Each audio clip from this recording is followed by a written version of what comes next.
اعوذ باللہ من الشیطان الرجیم بسم اللہ الرحمن الرحیم۔ السلام علیکم ورحمۃ اللہ وبرکاتہ۔ کیسے ہیں آپ سب؟ آج انشاءاللہ تعالی سورہ نساء آیت نمبر 123 ترجمہ اور مختصر تفسیر پڑھیں گے۔ دعا کرتے ہیں۔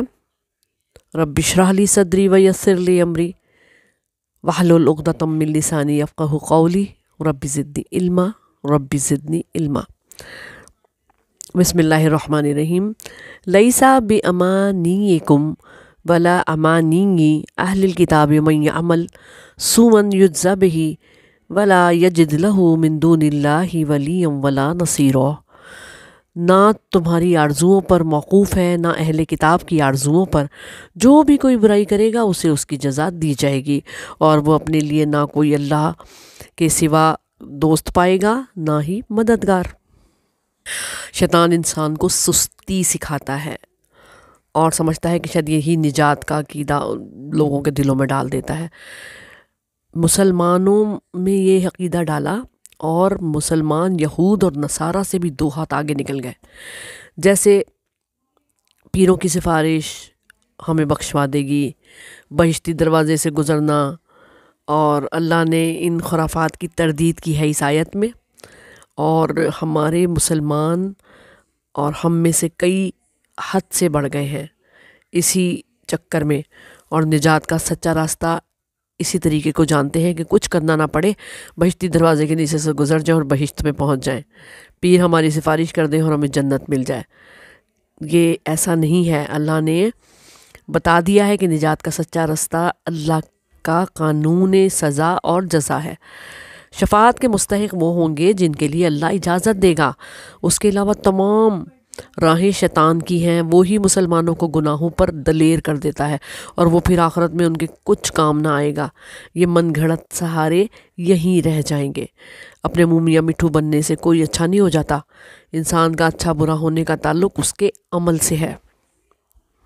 اس آیت کی شان نزول یہ ہے کہ حضرت قتادہ رضی اللہ تعالیٰ عنہ فرماتے ہیں، ہم سے ذکر کیا گیا کہ اہل کتاب اور مسلمانوں میں بحث ہو رہی تھی، یعنی کہ حضرت قتادہ رضی اللہ تعالیٰ عنہ کو بتایا گیا کہ ایک مرتبہ اہل کتاب اور مسلمانوں میں بحث ہو رہی تھی۔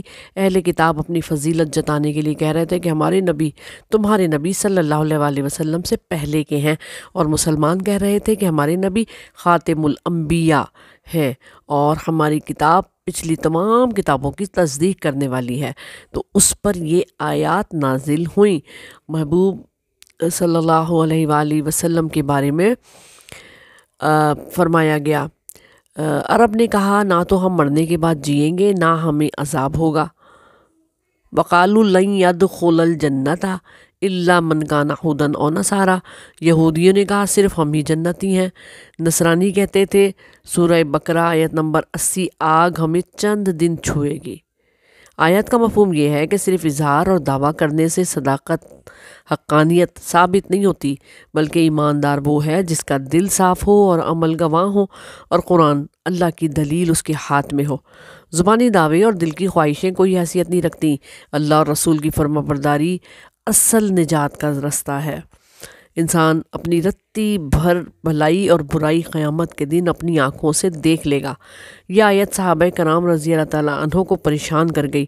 پھر سیدنا ابو بکر صدیق رضی اللہ تعالیٰ عنہ نے فرمایا، یا رسول اللہ، نجات کیسے ہوگی اب جبکہ ایک ایک عمل کا بدلہ ضروری ہے؟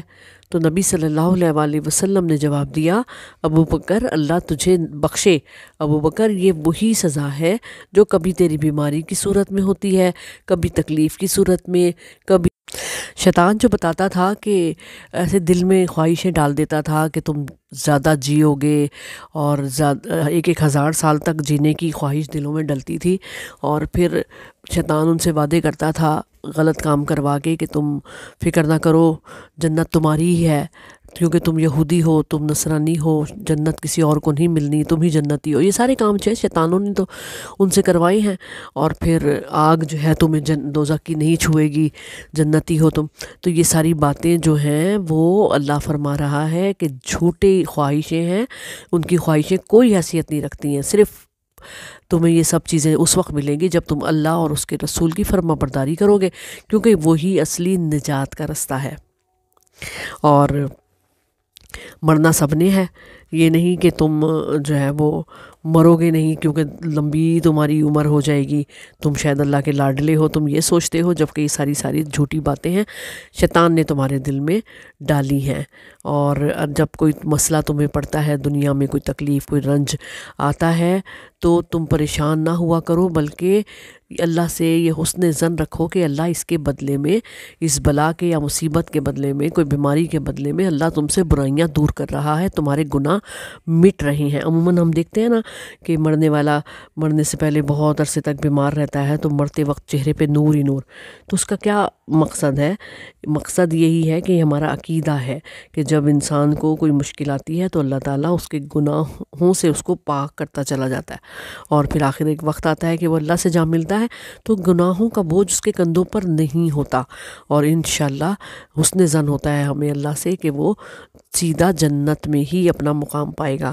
بہرحال یہ باتیں شیطان نے ہمارے دلوں میں ڈالی ہیں کہ کوئی نیکی کا کام کرو نا اور بس یہ سوچ لو کہ نہیں تم اللہ کے لاڈلے ہو، اللہ تمہیں جنت میں جگہ دے گا۔ یہ خیال بالکل غلط ہے، اور ہمیں بس اللہ کے لیے کوشش کرنی ہے، اللہ کی رضا حاصل کرنے کے لیے جد و جہد کرنی ہے، پھر ہی ہم سب کو یہ اجر ملے گا۔ اللہ پاک ہم سب کو قرآن پڑھ کر سمجھ کر عمل کرنے والا بنائے، اور اللہ پاک ہمیں نیک اعمال کرنے والا بنائے۔ آمین ثم آمین یا رب العالمین۔